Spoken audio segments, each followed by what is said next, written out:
On vous souhaite la bienvenue à ericlatour.com. Dans quelques instants, on reçoit une jeune entrepreneur de Saint-Jean-sur-Richelieu qui vient de lancer son entreprise dans le monde des tout inclus, mais tout inclus pour faire du plein air.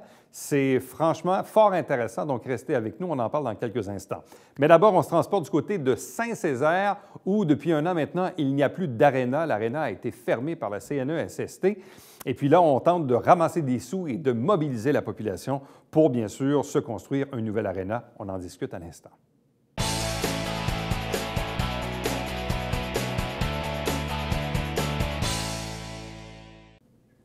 Parlons d'un enjeu important dans cette communauté qui est à Saint-Césaire, mais qui a un impact également sur les municipalités environnantes et donc sur les citoyens de cette même MRC et même de façon un peu élargie. Pourquoi? Il y a un enjeu avec l'aréna. L'aréna a été fermée il y a un peu plus d'un an maintenant, une aréna qui était là depuis une quarantaine d'années, 1974 pour l'aréna Guinado qui a été fermée. Et là, la communauté se mobilise pour évidemment vouloir régler la situation avec un investissement quand même assez important. Il faut aller chercher des appuis financiers, mais il faut aussi un appui du milieu tout court, une mobilisation. Bref, pour en parler, on en discute aujourd'hui avec l'un des coprésidents du comité de relance pour l'aréna de Saint-Césaire, Sylvain Letourneau. Bonsoir et bienvenue. Merci, bonsoir. Bon, expliquez-nous un peu tout d'abord, qu'est-ce qui fait qu'on a un aréna pendant 40 ans et que l'aréna ferme? Qu'est-ce qui s'est passé? À Saint-Césaire, on a un sol glaiseux. Le problème était connu depuis plusieurs années. Là. Il y a eu le même genre de problème avec la polyvalente. Ça s'enfonce dans le sol, c'est aussi simple que ça. Là. Et puis, depuis plusieurs années, ils ont fait des travaux au niveau de la structure pour maintenir ça, mais c'était devenu dangereux. Puis c'est ce qui a fait qu'à un moment donné, le CSST a dit « vous ne pouvez plus opérer ça ». OK. Donc, c'est aussi simple que ça. Oui. Donc, depuis 2014, la Ville était parfaitement au courant qu'il y avait un problème, avait regardé différentes alternatives pour solutionner le problème, avait tenté avec les autres municipalités de s'entendre pour reconstruire un aréna ou essayer finalement de réparer celle qu'on avait. Là. Mais soudainement, on ne s'attendait pas. Ça a été fermé de façon assez abrupte là, parce que on déclarait que c'était non sécuritaire, puis ça a été complètement fermé. Là. Et donc, c'est un bâtiment, de ce que je comprends, qui est pratiquement pas récupérable. Là. Non, effectivement. Ça va être démoli. Ça va être une démolition.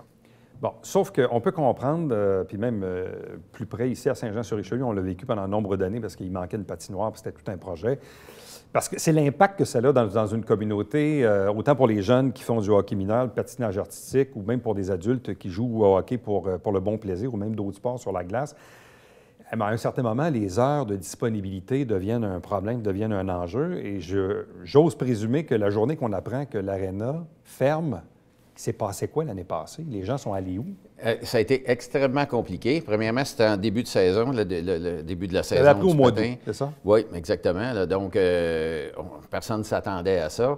Ce qui fait que là, tu cherches des heures de glace, ça crée une commotion finalement pour toute la MRC, parce que là, on n'avait qu'une seule glace qui était à Marieville, donc on ne pouvait pas, avec une glace, fournir le nombre d'heures requis. On a presque 600 jeunes qui sont affectés par ça, là, 460 au patin, au hockey, c'est-à-dire plus de 150 au patin. Donc, je peux vous dire que les personnes qui sont bénévoles au niveau du comité du CPA, le comité de patinage artistique, puis du hockey mineur, les présidents et leurs équipes ont travaillé très fort avec des gens de la Ville, avec plein de monde, pour trouver des solutions à ça. Et là, quoi, vous avez déversé vers Chambly, Granby, Saint-Jean, Brossard, je ne sais pas. Il faut comprendre que partout autour, c'est la même situation. Des heures de glace, il n'y en a pas de trop, là.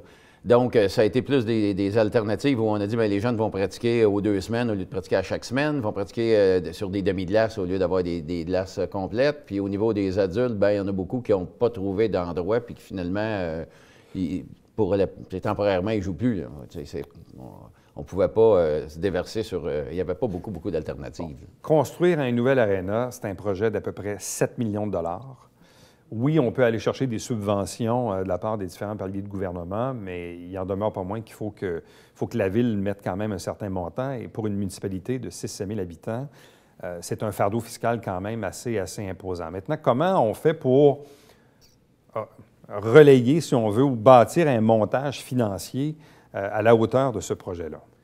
Oui. Bien, c'est un peu comme ça que je me suis impliqué dans le projet finalement, puis que j'ai embarqué d'autres personnes avec moi, là, parce que On comprend très bien que dans une ville comme la nôtre, on ne voulait pas impacter, on connaît la capacité de payer des citoyens, puis on ne peut pas dire on va arriver avec une facture de, même si c'est un projet de 7 millions, il y a la moitié qu'on irait chercher à moitié en subvention, il reste 3,5 millions. C'était élevé.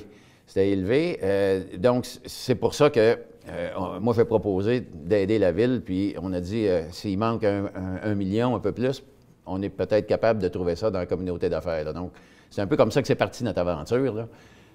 Puis je vous dirais, pour recruter des gens, parce que moi, tout seul, je n'y arriverai pas, mais bon, j'ai approché des gens d'affaires de la région, 7 autres personnes.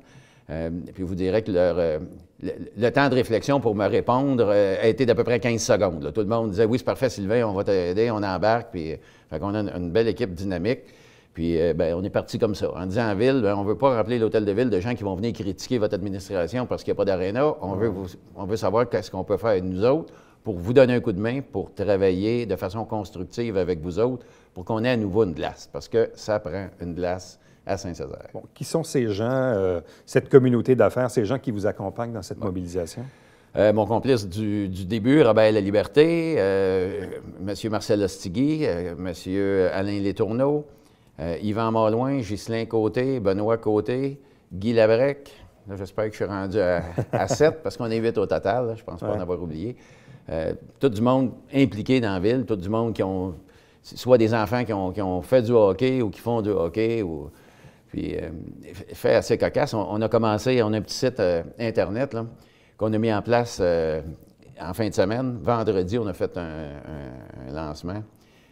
Puis je recevais des notes disant, bien, comment on peut aider? Moi, je ne suis pas riche, je mettrais 100 $, je vous aiderais, on peut-tu faire un don? Les gens, déjà là, on a plein de gens qui veulent nous aider. Puis là, on est juste au moment de trouver des engagements, là, mais pas de récolter des dollars. Tant qu'on n'aura pas un appui financier des gouvernements, on ne pourra pas concrétiser le projet, là. Donc, mais c'est quand même intéressant de voir que la population, tout le monde est mobilisé, puis que les gens veulent qu'on ait à nouveau une aréna. Donc, avec cet appui des citoyens, cet appui des milieux d'affaires, parce qu'en même temps, l'aréna a aussi une vocation régionale. C'est pas juste les gens de Saint-Césaire qui fréquentent l'aréna, donc ça impacte les autres municipalités.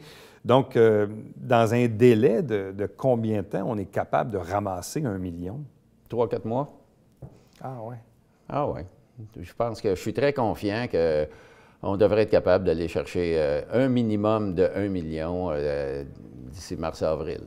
Et là, une fois qu'on a le million en poche, ou l'engagement du million en poche, là, qu'est-ce qui arrive? Là, on dit quoi? On dit à la municipalité, mettez votre portion, puis faites vos demandes au ministère? Bien, en fait, pour les demandes au ministère, c'est évident qu'il existe un programme conjoint fédéral-provincial. Okay? L'argent, naturellement, ça passe toujours par le Québec, là. Mais on a 2 députés, Mme Sanson, qui est notre députée de notre circonscription, là, qui est impliquée dans le projet, qui finalement endosse le projet, puis qui nous aide avec des lettres d'appui, puis qui fait son travail à ce niveau-là. Puis on a le député Pierre Breton, qui lui est au fédéral, puis qui nous supporte également beaucoup, là. Donc, dès qu'il y a une possibilité de finalement faire la demande officielle, il y aura une demande de fait au niveau des subventions. Puis après ça, bien, nous autres, on s'est dit que si on démontre que la communauté est engagée à cette hauteur-là, ça devrait seulement être favorable pour aider finalement dans l'avancement du projet, là. Bon. Et même pour ce qui est des gens d'affaires ou des commerçants qui peuvent s'impliquer, est-ce que vous offrez quelque chose qui pourrait ressembler à de la visibilité dans ce futur aréna, des plans de commandite? C'est ça. On a monté un plan de commandite. On s'est fait aider par une firme qui s'appelle Fast Communication pour monter un plan de commandite parce qu'on est tous des gens d'affaires, mais qui n'ont pas d'expérience à ce niveau-là. OK? Donc oui, si quelqu'un veut mettre son nom sur l'aréna, bien pour la modique somme de 500 000, on pourrait mettre votre... Mais, si vous voulez, ça s'appelle Éric Latour, l'aréna. Éric Latour, ça me coûte 500. Ça va nous faire plaisir. Okay, mais faire sa part, on a fait un programme avec 500 000, 100 000, 50 000, et donc des montants comme ça, puis en offrant différentes possibilités de visibilité, là. Bon. Là, on est au mois de décembre, bientôt Noël. Bon, si on ramasse le million d'ici le mois de mars-avril, c'est bon. Mais dans quel délai raisonnable pourrait-on penser voir la construction d'un nouvel aréna et le voir à nouveau en opération? Ça, j'ai de la misère à me prononcer là-dessus, mais je vous dirais qu'on a rencontré une firme qui nous dit, une firme qui construit des arénas, qui nous disait, moi, en 6 mois, vous bâtissez ça. Mais vous savez, il y a l'appel d'offres. Donc, une fois qu'on sait qu'on a les dollars, c'est pas tout. Il faut aller après ça en appel d'offres et puis il y a tout le processus. Là. Donc, c'est clair que pour l'année 2018-2019 et probablement la suivante, 2019-2020, puis même si on ajoute la précédente, ça veut dire qu'il y a au moins 1, 2, 3 saisons où il n'y a pas d'aréna. Ça peut malheureusement ressembler à ça. C'est ça. Moi, donc, de façon réaliste, on peut penser peut-être à quelque part comme en 2020-2021. Oui, ce serait bon, ça. Si début de l'année 2020, mi-2020, on pouvait patiner chez nous, là, je pense que ça serait un délai. Mais là, entre-temps, donc, je présume que les organisations de patinage ou de hockey sont encore dans la même dynamique, là, à essayer de trouver des heures de glace alentour. Je vous dirais que tous les bénévoles qui gravitent dans ces organisations-là travaillent très, très fort. Puis, malheureusement, ça l'impacte finalement tout le monde, tous les patineurs, tous les joueurs de hockey de notre MRC, là, parce que tout le monde est obligé de faire des sacrifices au niveau du nombre d'heures qui est requis. Bon, avez-vous des glaces extérieures à Saint-Césaire? Non, on n'a plus. On a déjà eu, mais on n'a pas. Avec les hivers qu'on a, c'est un peu plus difficile, par contre. Difficile. Là. Mais quand même. Il y a un autre point aussi qui est important, parce que les gens qui éventuellement vont souscrire, vont promettre un don, il peut y avoir aussi un retour pour fin d'impôt? Oui, absolument. Absolument. Avec la Ville, c'est déjà organisé. Puis oui, puis ça, c'est un point non négligeable, parce que, tu sais, dans notre programme de commandite, on peut dire à quelqu'un qui est intéressé, exemple, de donner 25 000, bien, ça va être 5 000 pendant 5 ans, puis avec des reçus d'impôts. Donc, ça un peu minimise l'effort. Là, vous avez lancé donc un site Internet qui s'appelle monarena.com. C'est ça. Donc, si on va sur ce site-là, qu'est-ce qu'on voit, qu'est-ce qu'on fait et comment on fait pour donner des sous? Bien, pour donner des sous, comme je vous ai dit tantôt, en fait, ce qu'on veut aujourd'hui, c'est des engagements. On ne peut pas recevoir des sous, mais vous allez avoir toute l'information finalement, du projet sur ce site-là. On a notre tableau de commandite et on finit de le travailler. Peut-être qu'il y avait des retouches à faire. Il n'est peut-être pas disponible actuellement, mais il va l'être dans pas long. Là. Oui, exactement. OK. Donc, en allant là-dessus, les gens qui veulent aider, se mobiliser dans ce projet de nouvelle aréna à Saint-Césaire peuvent le faire sous monarena.com. Oui, mais il y a aussi un site, il y a un info commercial, monarena.com. Donc, les courriels me sont dirigés, puis ça va me faire plaisir de répondre aux gens. Bon, donc on invite les gens, bien sûr, donc à s'engager, à aider l'aréna financièrement. S'il y a des entreprises qui veulent le faire via un programme de commandite et de visibilité, c'est possible de le faire également. Et après ça, bien, une fois que vous aurez cet engagement du $1 million en poche, bien évidemment, des fois, ça aide à convaincre les gouvernements. C'est un peu ça qui est le but. Parce que quand les gouvernements voient qu'une communauté se mobilise et qu'il y a déjà des sous d'engagés, généralement, ça aide un peu, disons, pour convaincre. Tu sais, c'est un projet MRC, c'est vraiment pas un projet juste Saint-Césaire, ça touche toute la MRC. Donc, on espère que les gouvernements vont tenir compte de ça dans l'octroi des subventions qui pourraient nous être allouées. Bien, on vous souhaite la meilleure des chances dans votre projet. Merci beaucoup, M. Nadeau.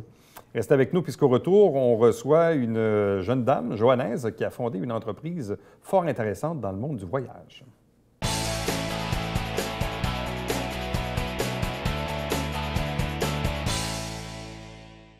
Mesdames et messieurs, bonjour et bienvenue à la Justice entre nous. Mon nom est Sylvain.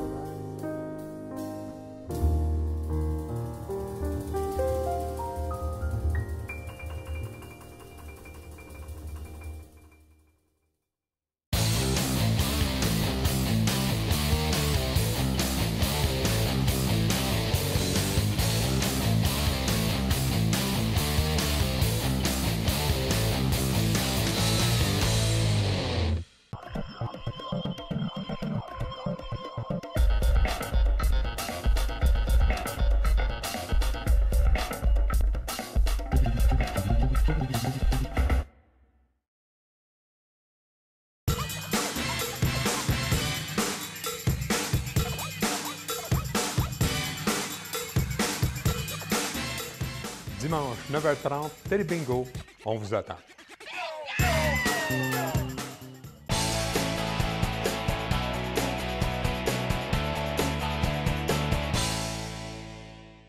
Parlons d'un nouveau concept de voyage, de tout inclus pour les amateurs de plein air. Une johannaise est avec nous, Jessica Racine-Lehoux, d'Évasion Canadiana. Bonsoir et bienvenue. Bien, merci énormément pour l'invitation. Bien, ça fait plaisir. Explique-nous un peu quel est le fondement même ou l'historique derrière la fondation de cette entreprise. Donc, c'est un historique qui est assez, si on peut dire, comique. Dans un premier temps, comme conseiller, j'ai fait la campagne électorale au municipal. Je n'ai pas rentré. Donc, suite à ça, ça a été qu'est-ce que je fais? J'ai travaillé en bureau juridique, parce que j'ai ma formation d'avocate. Donc, j'ai travaillé pendant un temps. Et puis, je me suis rendu compte que c'est clairement pas là que j'allais finir. J'ai actuellement 24 ans. C'est un petit peu épeurant de se dire, j'étudie dans un domaine, j'ai fait mon bac, j'ai fait ma maîtrise, je travaille 1 an dans le domaine et ça marche pas. C'est un choc, ça, quand même. C'est un énorme choc. Mais en même temps, même moi qui travaille dans le monde des communications, je travaille avec beaucoup de gens qui sont des avocats, mais qui n'ont jamais ou peu ou pas pratiqué. Le droit amène quand même une base qui est très utile qui va être utile dans toute sphère d'activité. Oui. Donc, c'est pas perdu. Absolument pas. Je veux juste te rassurer. Non, je sais. Elle me sert beaucoup actuellement. Mais je peux imaginer que quand on étudie quelques années pour devenir avocat et que finalement, on s'aperçoit que c'est pas ça qu'on veut faire, ça reste quand même un choc, là. Oui. Donc là, j'ai eu mon emploi qui s'est terminé en septembre. Et puis, en mai, je le voyais déjà que c'est clairement pas là que j'allais finir. J'ai juste terminé mes mandats, là. Ça a juste été ça. Puis après ça fait, OK, qu'est-ce que je fais? En mai, j'ai amené mon copain en plein air. Je l'ai amené faire un canot camping, tout inclus. J'avais pris pour acquis qu'il n'était pas bon en plein air. J'avais pris pour acquis. Okay. Vraiment, c'est une prise pour acquis. Ah oui. Bon, fait que finalement, à mes risques et périls, là, mais j'ai pris pour acquis ça. Puis j'avais fait une expédition de canot camping avec portage, tout inclus. Ça a été vraiment ça. Il est arrivé le lundi chez lui, au bureau, puis il a capoté. Il a fait, ça, là, c'est qu'est-ce que t'aimes? Parce que moi, ça va faire 16 ans que je suis en plein air. Donc, 16 ans que je suis dans les scouts. Je suis encore dans les scouts de Saint-Jean aussi, à titre de routière. Donc, ça fait 16 ans que je suis dans les scouts, que je m'amuse moi-même en plein air. J'ai fait le club de plein air au cégep, à l'université. Donc, énormément de cas à mon actif. J'ai plus que 100 cas à mon actif de tout gabarit. C'est ton monde, c'est ta passion. C'est mon monde, c'est ma passion. Et là, au mois de mai, ça fait, vidons de ta passion au lieu de vivre de quelque chose que tu n'aimes pas. C'est une belle histoire. Et là, à partir de septembre, ça fait OK, on fait ça sérieusement. L'entreprise a été enregistrée à mon nom au mois de mai. Donc, depuis mai, c'est vraiment officiel, mais depuis à peu près mi-septembre, je suis dessus à temps plein. Donc, tu t'es lancé en affaires avec ta propre entreprise. Oui. Et là, bon, c'est beau avoir une idée, il faut l'amener, la vulgariser, la matérialiser. Qu'est-ce qui est arrivé depuis mai jusqu'en septembre? Ça a été justement la création du produit. La création du produit qui est une espèce de produit qui veut répondre à un besoin aux gens citadins, autant du 514, du 450, bref, du monde urbain qui n'ont pas foncièrement l'expérience en plein air, qui veulent sortir en plein air, mais qu'une tente, ça coûte cher, qu'il faut avoir un auto, que l'auto a fait bien du kilométrage, il faut savoir où est-ce qu'on veut aller. Peut-être que l'emplacement de camping coûte pas cher, mais tout le reste alentour, faire la bouffe, amener le poêle, c'est énormément de logistique, énormément d'organisation pour quelqu'un qui n'est pas foncièrement habitué. Puis c'est vraiment le fun du plein air, mais il y a, comme que je dis... Il faut être organisé, il faut être équipé. Oui, il faut équiper, organiser, savoir où est-ce qu'on s'en va, connaître les sites, pas tirer trop fort, pas tirer trop faible. Bref, avoir une connaissance qui est assez vaste. Moi, je le dis dans mes mots, c'est bien du chiard, faire du plein air. Puis, mon produit vient répondre à ça. Vient prendre les gens, à peu près le plus proche possible de chez eux, avec le moins de stock possible, sûrement leur linge, qu'ils vont avoir besoin, leur linge personnel, et de dire, OK, on embarque tous ensemble, on s'en va vivre une fin de semaine, tout inclus. Une fin de semaine tout inclus, qui inclut évidemment le transport, mais toute la bouffe, qui est toujours de la nourriture gastronomique, qui est faite avec des produits frais québécois. Un hébergement qui se veut en hiver, un hébergement insolite avec nos partenaires qui s'appelle Expérience aux 5 Sens, un partenaire qui se situe près du Mont-Mégantic. C'est des yourtes qui sont fantastiques. Et puis, en journée, l'hiver, on fait de la randonnée en raquette dans des sites qui sont merveilleux. Des formations glaciaires, des lacs, des sommets de montagne. Et puis, c'est tous des sites qui sont adaptés selon la clientèle. Donc, il y a plusieurs niveaux. Il y a des niveaux faciles, intermédiaires. Et puis, chacun de ces niveaux-là, pendant la fin de semaine, s'adapte selon les gens. Puis, l'été, c'est du canot camping. Et quelles sont les destinations ou les sites possibles? Donc, moi, j'ai 2 formules. La première formule, l'hiver, j'ai analysé pour beaucoup de raisons que ma formule optimale était celle qui se déroulait en Estrie. Donc, on tourne alentour de Sherbrooke. On part de vendredi soir de la région de Montréal. Et puis ensuite de ça, on revient dimanche soir, puis on tourne en entour de Sherbrooke. Et puis, notre point de chute, c'est les yourtes. Ça, c'est l'hiver. Et puis, l'été, mon meilleur site, suite à plusieurs essais, suite à du développement de produits, a été choisi près de Saint-Michel-des-Saints. C'est une ZEC qui est vraiment perdue, qui est volontairement perdue, avec des lacs qui sont tous bien protégés. Donc, c'est du canot camping en lac. Très peu de vagues, avec un défi qui est quand même là. Mais donc, c'est du lac, puis tout bien protégé avec des lacs semi-privés, si on veut. Bon, si on revient aux yourtes, oui. Ça, est-ce que ça se déplace? Dans la tradition de la Mongolie, oui, mais les yourtes québécoises, non, parce qu'elles sont isolées. OK. Donc, les yourtes, l'hiver, c'est vraiment chauffé. C'est comme un hôtel, en fait. L'hiver, on vous amène dans un spa, dans un sauna. Il fait 25 dans les yourtes, c'est chauffé au bois. Il y a un feu de camp qu'on installe. On est toujours 2 guides quand on sort, moi ou un autre guide, ou bientôt 2 guides. Donc, c'est toujours 2 personnes qui vous font manger, qui vous font l'ambiance, qui vous content des contes et légendes aussi. C'est la même formule l'été que l'hiver, donc tout inclus. Mais c'est ça, l'été, c'est canot camping. Donc, une fois qu'on crée le produit, qu'on fait la mise en marché du produit, là, après ça, évidemment, bien, ça prend un site web, Facebook, Instagram, il faut en parler, il faut il y a forcément un peu de marketing derrière ça. Bref, là, est-ce que c'est pas mal l'étape à laquelle on est rendu maintenant? Bien, l'étape du développement de produits, elle est vraiment terminée. Les groupes ont été faits autant pour l'été que l'hiver. Énormément de personnes ont testé le produit, autant les guides que des clients. Tout le monde en est revenu vraiment enchanté. C'est une belle fin de semaine pour décrocher. C'est une belle fin de semaine où est-ce que les participants n'ont pas le choix de mettre la switch off. Donc là, jusqu'à date, le marketing est un petit peu commencé, un petit peu. Le développement de produits est totalement fini. Et puis, il s'agit juste de la faire connaître maintenant. C'est à peu près tout. On est rendu à un marketing moi j'appelle ça un marketing de finition, où est-ce que le rough est fait, là, la page Facebook existe, l'Instagram existe, le LinkedIn s'en vient, tout est mis en place là, actuellement, il faut juste que ça lève. Est-ce que c'est un produit qui existe déjà en tout ou en partie, ou c'est quand même assez unique? Bien, disons que c'est un produit qui existe dans le Canada anglais. J'ai voyagé aussi beaucoup cet été, puis d'autres fois aussi avant, pour voir que c'est un produit qui existe, à cause notamment des rocheuses. Au Québec, c'est un produit qui existe déjà, mais qui n'est absolument pas connu. C'est un produit qui se déroule beaucoup en région. Des départs de Montréal, il n'y en a pas beaucoup. Donc, c'est un produit qui existe en partie et en tout, oui, mais en région. On parle de région, il y en a au Saguenay, il y en a en Gaspésie, mais dans la région 514-450, là, il n'y en a pas beaucoup. Ou s'il y en a, ils ne sont pas connus. Donc, j'ai des compétiteurs, oui, mais ils ne sont pas connus. Donc, ou peu connus. Donc, oui, c'est un produit unique, mais qui se destine à des gens qui veulent juste avoir une espèce de tourisme tout inclus, qui permettent de décrocher. Donc, les gens qui veulent faire du plein air, mais qui ne veulent pas se casser la tête non plus, ou qui ne veulent surtout pas s'engendrer des pépins là, ou des ennuis. Là. On veut que ça soit plaisant. Là. On veut pas, Comme moi, mon produit, c'est que je vous promets une expédition dans laquelle que tout se déroule bien. C'est ça, mon produit, une expédition dans laquelle que tout se déroule bien. Il n'y a pas d'histoire en été d'ours qui vient voler la bouffe ou d'hiver d'engelure.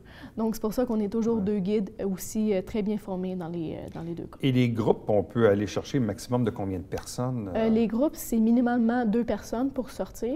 Et puis, ça va jusqu'à 10 personnes. Le 10 personnes maximal est surtout dû au site d'hébergement. Donc, pour avoir une bonne symbiose entre les participants, mais aussi pour que tout le monde ait sa petite place privative, on ne peut pas monter jusqu'à plus que 10, autant en été qu'en hiver. On parlait tantôt d'équipement. Il y a souvent la fameuse phrase classique qui dit « il n'y a pas de mauvais temps, il y a juste des mauvais vêtements ». Parce que c'est un peu ça, pour avoir fait du ski pendant longtemps. Si tu n'es pas bien équipé, tu n'aimeras pas l'hiver, c'est sûr. Effet. Mais si tu as un bon manteau, des bonnes mitaines, à ce niveau-là, notre produit phare est évidemment les expéditions. Cependant, pour venir compléter cette offre-là, il y a des formations de comment bien s'équiper l'hiver. On parle ici de quelle tente amener, quel sleeping bag amener, comment s'habiller. Donc, il y a des formations complémentaires aux expéditions. Et il y a aussi un blog qui va regarder un tout petit détail de rien du tout puis qui va le creuser sur 600 mots. Donc, avec ces 3 offres-là, on arrive à un produit qui est quand même complet. Mais oui, en effet, jusqu'à date, il n'y a aucune expédition, autant en été qu'en hiver, qui a tombé, si on veut, à l'eau, parce que la température était mauvaise. Ça, c'est jamais arrivé. C'est juste parce que notre monde était bien paré à. Puis, il y a une liste de choses à amener, que chaque participant doit amener. Et puis, il y a des conseils dans cette liste-là. Pourquoi ne pas amener tel type? Pourquoi ne pas amener des gants au lieu des mitaines? Pourquoi il faut vraiment des mitaines? Donc, il y a vraiment des conseils dans cette liste-là qui sont très riches, mais qui permettent de bien affronter l'hiver. Bon, pourquoi avoir appelé ça Évasion Canadiana? Donc, évasion, bien, ça dit, notre but, c'est de s'évader. Notre but, c'est de décrocher pendant une fin de semaine, que ça soit une fin de semaine dans laquelle on s'évade. Bon, premièrement. Puis Canadiana, dans le but de faire ce concept-là, d'exporter ce concept-là dans tous les grands centres urbains. C'est un concept qui s'exporte assez bien, de dire, moi, je veux... Là, mes départs se font région de Montréal, mais est-ce que ça serait possible de faire région de Gatineau, région de Toronto? Je crois sincèrement que oui, et c'est pour ça Canadiana. OK. Donc, dans une optique, une expectative de vouloir se développer éventuellement. Au Canada. Parce que le permis, enfin, il y a un permis de tourisme là, que de rester au Québec actuellement, c'est beaucoup plus facile avec les assurances maladie. Donc, rester au Québec, c'est beaucoup plus facile. Puis, rendu à un stade ultérieur, ça sera au Canada et pas à l'international, pour la même raison. Et commencer de découvrir le monde des affaires, le monde, là, tu faisais allusion à un permis, puis parfois, il y a de la paperasse aussi qui vient avec ça. Commencer à apprivoiser ce volet-là, disons. Bien, disons que la formation juridique aide beaucoup, aide énormément à ce niveau-là. C'est pas le point de vue administratif me fait pas peur, puis ça roule bien. C'est pas, pour moi, c'est une tâche dans laquelle que j'ai étudié, que j'ai travaillé. Donc, c'est pas découvrir le monde des affaires, point de vue administratif est assez facile, mais c'est point de vue contact que là, c'est un autre game. Parce que moi, j'ai mes contacts dans le réseau juridique, mais dans le réseau du monde des affaires, là, on part. Alors donc, tout inclus, nouveau concept pour les amateurs de plein air, donc la fondation de cette entreprise Évasion Canadiana par la Joannaise Jessica Racine-Lehoux. Donc, félicitations pour ce brin d'entrepreneur. Bien, merci. Puis, je dirais que le monde de l'entrepreneuriat est très ouvert aux entrepreneurs féminins. Vraiment, j'ai eu une très belle ouverture. On est dans un beau temps pour ça. L'économie de notre bord, c'est le temps de se lancer. Si on a quelque chose à faire, là, si on n'est pas satisfait de quelque chose dans notre vie, c'est un bon temps. Bien, merci beaucoup. Félicitations puis bonne chance. Bien, merci. Restez avec nous. Au retour, on vous présente le Babillard quotidien.